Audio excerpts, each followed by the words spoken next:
Hello दोस्तों, आपका स्वागत है हमारे यूट्यूब चैनल इंडियन आइडल में। तो दोस्तों, पवनदीप जो कि बहुत ही होशियार और बहुत ही अच्छे इंसान हैं, उनका इंडियन आइडल में बहुत बड़ा स्थान भी है।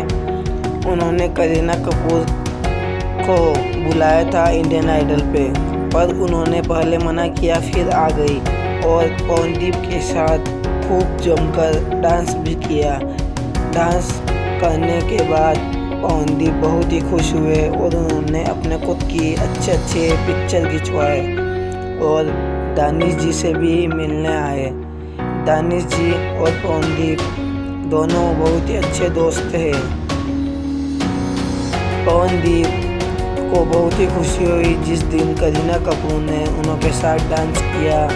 और ऐसी वीडियो देखने के लिए आप हमारे चैनल को सब्सक्राइब कीजिए।